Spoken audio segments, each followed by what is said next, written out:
Halo, Assalamualaikum warahmatullahi wabarakatuh. Nama saya Ramandika Perdana dari kelas 1C1. Ingin mempresentasikan hasil tugas saya yang berjudul hubungan biosfer dan makhluk hidup.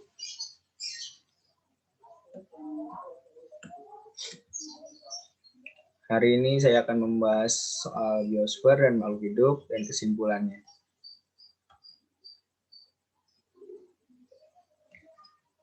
Pertama adalah biosfer.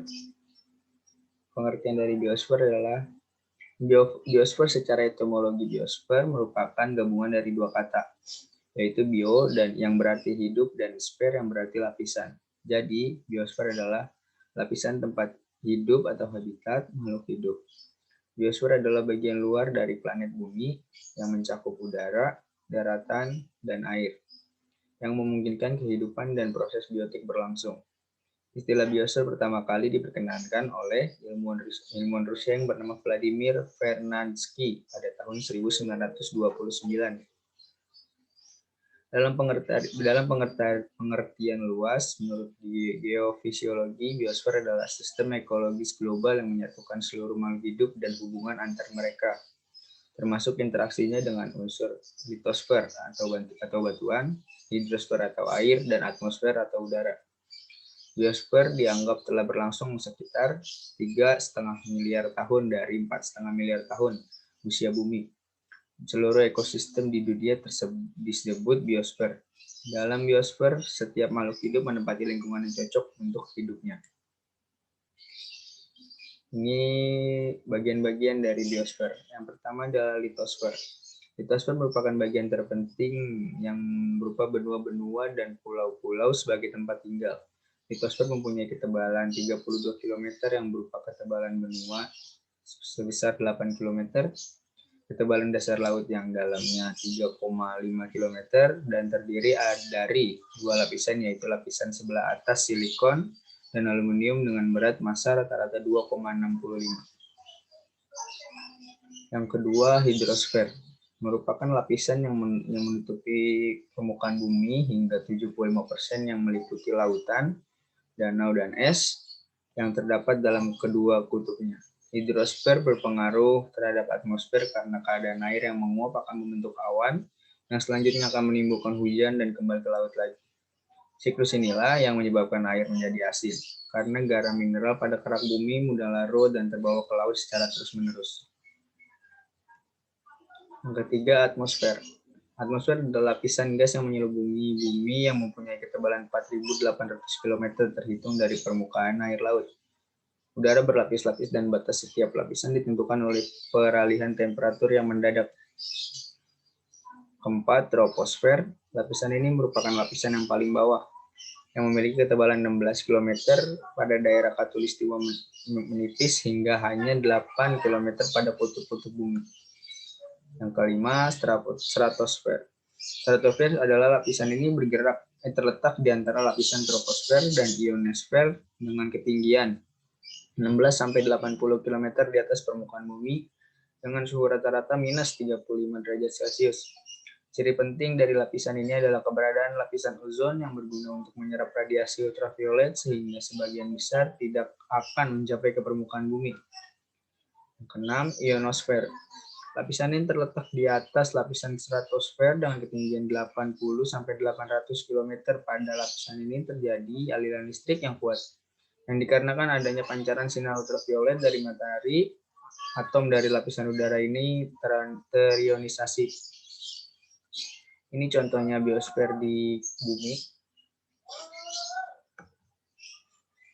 Kita masuk ke pembahasan kedua. Pembahasan kedua adalah makhluk hidup. Makhluk hidup pengertiannya adalah makhluk hidup merupakan suatu organisme yang memiliki kemampuan untuk bernafas, berpindah tempat, merespon perubahan diri dan lingkungannya. Makhluk hidup terbagi menjadi 3 kelompok yang berbeda, yaitu manusia, hewan, dan tumbuhan. Dari ketiga jenis makhluk hidup tersebut, kehidupan saling berinteraksi satu sama lain. Contohnya adalah manusia selalu membutuhkan makanan yang bersumber dari hewan dan juga tumbuhan. Sementara hewan juga memakan hewan lain atau tumbuhan lain untuk bertahan hidup di lingkungannya. Begitu juga dengan tumbuhan yang memerlukan energi dari alam di sekitarnya, dengan cara menghasilkan makanannya secara mandiri melalui proses fotosintesis. Ini adalah ciri-ciri makhluk hidup. Ciri-ciri makhluk hidup yang pertama adalah bernafas. Ciri utama makhluk hidup dikatakan hidup yaitu bernafas. Ketika bernafas, makhluk hidup menghirup oksigen atau O2 dan menghembuskan karbon dioksida atau CO2.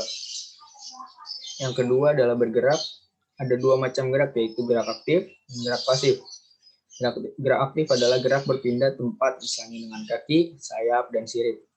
Gerak pasif misalnya ditunjukkan oleh tumbuhan. Yang ketiga adalah peka terhadap rangsang. Makhluk hidup peka terhadap perubahan yang terjadi di sekitarnya. Alat pengenal lingkungan pada manusia dan hewan berupa indera peka terhadap rangsang. Rangsang dapat berupa cahaya, bunyi, bau, rasa, atau sentuhan. Yang keempat, makan. Makan diperlukan oleh makhluk hidup sebagai sumber energi untuk pertumbuhan dan mengganti sel-sel yang rusak. Tumbuhan hijau memperoleh makanan dengan memproduksi sendiri. Tumbuhan hijau sebagai produsen mengolah zat-zat anorganik menjadi zat organik melalui fotosintesis. Yang keenam, mengeluarkan zat sisa. Keringat dan urin merupakan contoh zat sisa dari proses yang akan terjadi di dalam tubuh. Zat sisa ini harus dibuang atau dikeluarkan dari dalam tubuh. Zat sisa pada proses oksidasi antara lain uap air dan karbon dioksida. Zat sisa ini dikeluarkan melalui zat pernafasan, sedangkan tumbuhan mengeluarkan zat-zat sisa yang berupa oksigen, karbon dioksida, uap air, dan tetesan air melalui proses respirasi, transpirasi, dan gutasi. Pada proses respirasi, tumbuhan mengeluarkan karbon dioksida, sedangkan pada fotosintesis yang dikeluarkan adalah oksigen. Yang terakhir adalah tumbuh dan berkembang biak. Makhluk hidup mengalami pertumbuhan dan perkembangan. Pertumbuhan meliputi perubahan ukuran tubuh, yaitu luas, tinggi, dan berat. Perkembangan adalah perubahan menjadi dewasa. Makhluk hidup berkembang biak untuk menghasilkan keturunan. Cara perkembangbiakan makhluk itu pun berbeda-beda.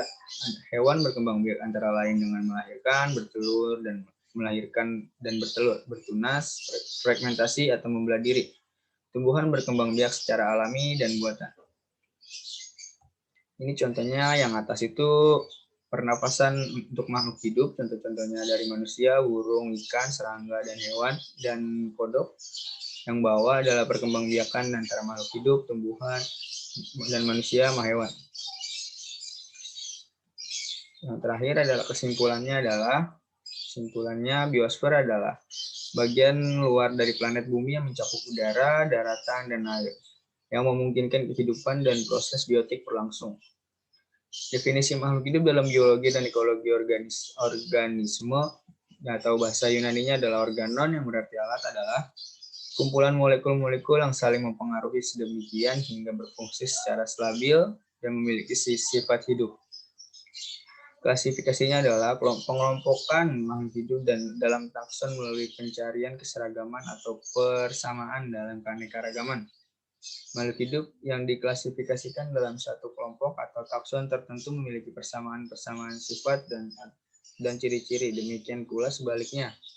Makhluk hidup dalam kelompok atau takson yang berbeda akan memiliki perbedaan-perbedaan sifat dan ciri-ciri.